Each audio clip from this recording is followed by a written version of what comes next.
News 24 channel में आपका जलगांव मार्च India से स्वागत करता हूं। खबरों की बात सच्चाई के साथ हमेशा नई नई खबरों के लिए आपको अपने चैनल को सब्सक्राइब करें, बेल का बटन दबाइए, लाइक्स, कमेंट्स और शेयर करना न भूलें।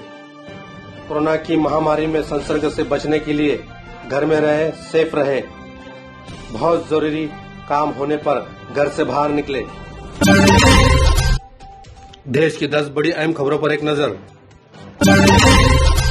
मानसून ने बृहस्पतिवार को भी किया निराश, दिल्ली एनसीआर में नहीं हुई बारिश। दिल्ली एनसीआर में मौसम का मिजाज बदलने लगा है। वहीं बृहस्पतिवार सुबह से आसमान में छाए बादल बरसे, जिसमें दिल्ली एनसीआर के करोड़ों लोगों की भारी निराशा हुई। इससे पहले भारतीय मौसम विज्ञान विभाग पूर्वानुमान जता चुका है कि उसमें भारी गर्मी के बीच बृहस्पतिवार से राजधानी दिल्ली और आसपास के इलाकों में राहत के फुहारे पड़ने की संभावना है। इस बीच आईएमडी ने बृहस्पतिवार दोपहर बाद ताजा पूर्वानुमान जताया था कि अगले कुछ घंटों में दिल्ली से सटे एनसीआर के जिलों के बिजनौर, बागपत, बल्लागढ़, पलवल और नजीबाबाद में बारिश हो सकती है। बिजली के फिक्स चार्ज में राहत के लिए अब 31 जुलाई तक का समय। उत्तर प्रदेश पावर कॉर्पोरेशन के लिमिटेड के अध्यक्ष अरविंद कुमार ने औद्योगिक वाणिज्यिक उपभोक्ताओं को फिक्स्ड व डिमांड चार्ज में राहत छूट दी जाने की समय सीमा 31 जुलाई तक बढ़ा दी है। ये लाभ तभी मिलेगा जब उपभोक्ता 31 जुलाई तक अपने बकाये बिल का भुगतान कर देंगे।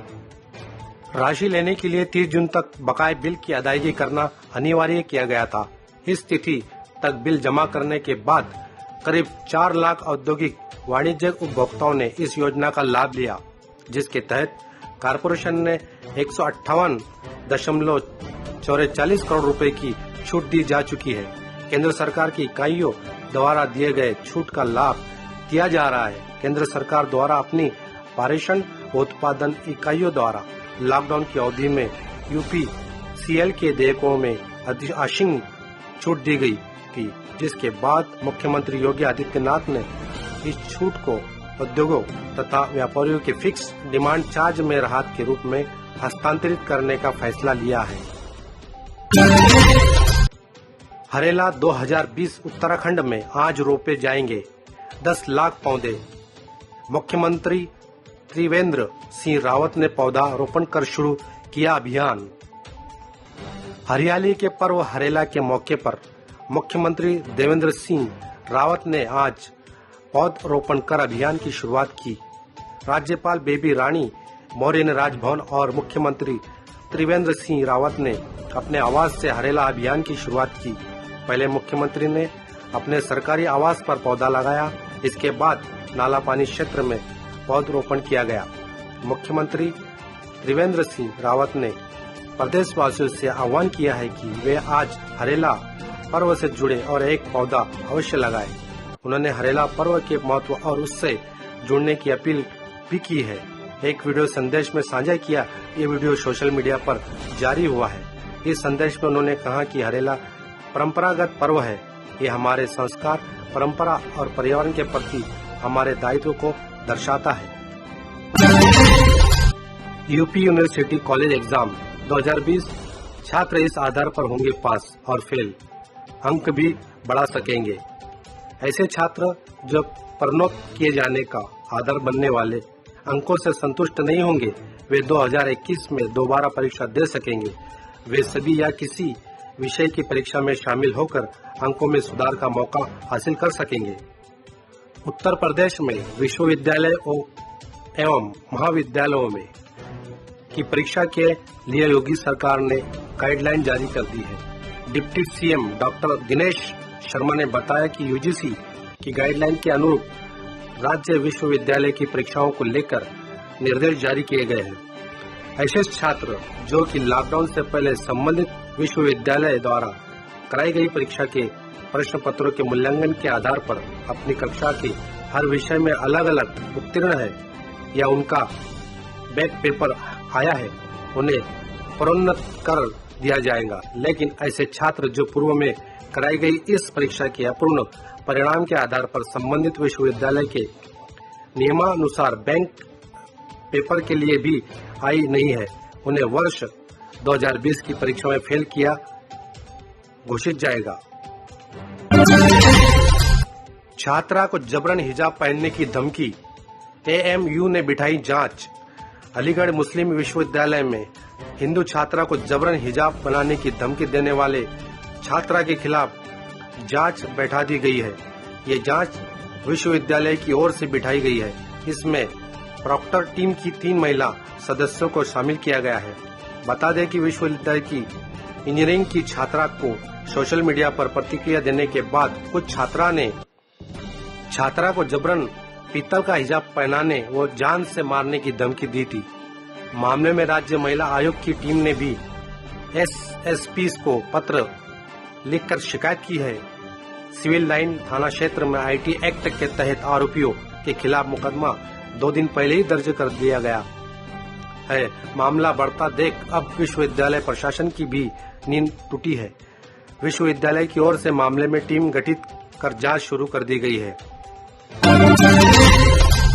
मुंबई, भानुशाली भारत का हिस्सा ढहा, 5 लोगों की मौत, मलवानी में गिरी चाल।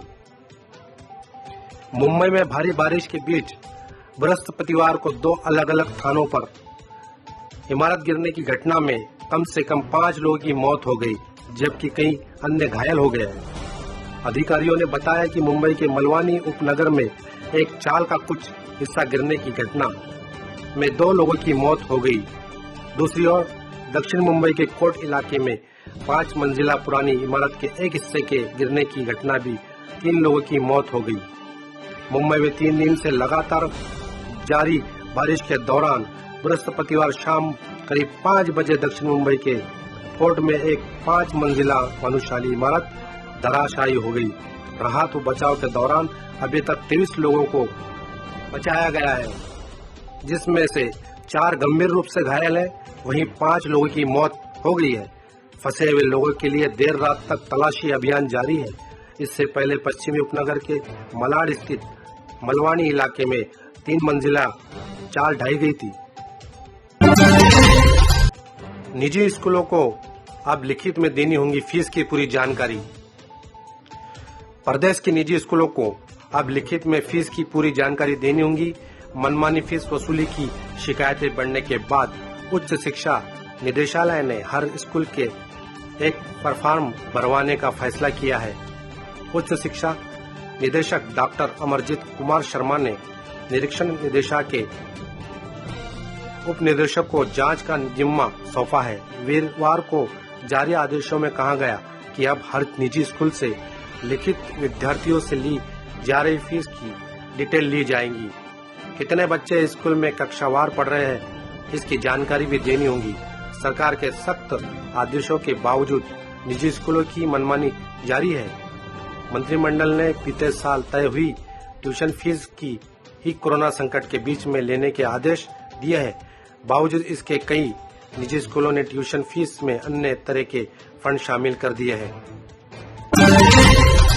जेएससी 12वीं रिजल्ट 2020 आज जारी होंगे। झारखंड 12वीं के नतीजे यहां चेक कर पाएंगे नतीजे।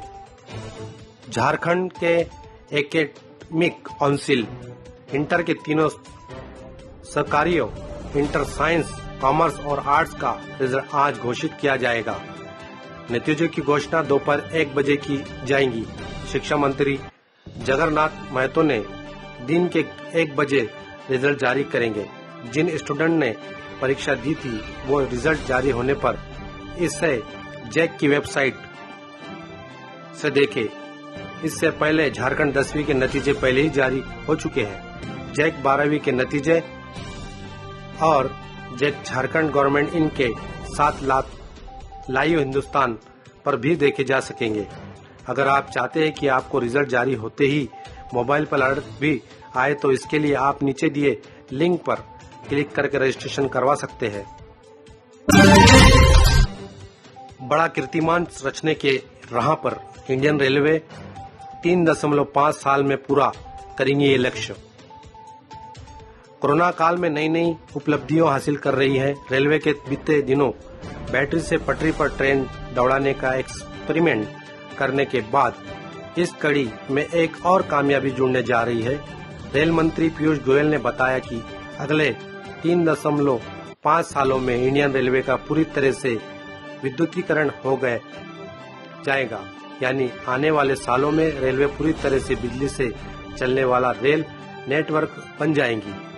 CII के एक कार्यक्रम में पीयूष गोयल ने कहा, भारतीय रेलवे 2023 तक 100% बिजली से चलने वाला रेल नेटवर्क होंगी।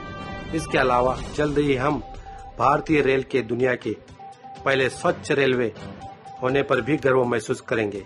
इंडियन रेलवे ने साल 2030 तक ग्रीन रेलवे में बदलने का भी लक्ष्य रखा गया है। गोयल ने कहा कि प्रधानमंत्री नरेंद्र मोदी ने one sun one world one grid को बढ़ा दिया है। राजस्थान में जारी सियासी संकट के बीच वायरल हुआ ऑडियो क्लिप। कांग्रेस ने केंद्रीय मंत्री पर लगाए विधायकों को खरीदने का आरोप। राजस्थान में जारी सियासी संकट के बीच अब एक ऑडियो क्लिप ने सरगर्मी तेज कर दी है। सरकार गिराने के लिए भारी धन और लेन देन का आरोप लगाने के बाद एक ऑडियो ने राजस्थान की राजनीति में और हलचल पैदा कर दी है। हालांकि ऑडियो के सही होने की पुष्टि नहीं हुई है, लेकिन उसमें कथित रूप से एक केंद्रीय मंत्री और भाजपा नेता की पायलट गुट के एक विधायक की बातचीत की आवाज है। वायरल ऑडियो में पायलट गुट के विधायक द्वारा पैसे के बारे में पूछने पर कथित रूप से बीजेपी नेता आश्वस्त करता है कि पूरी व्यवस्था को जाएंगी और वरिष्ठता की भी ख्याल रखा जाएगा। केंद्रीय मंत्री की तरफ से कथित तौर पर ये कहा जा रहा था कि विधायकों की संख्या 30 हो जाती है तो वो सरकार के घुटने टिका देंगे। देश दुनिया की नई नई खबरें हमेशा देखने के लिए BV News 24 चैनल को हमेशा देखते रहिए।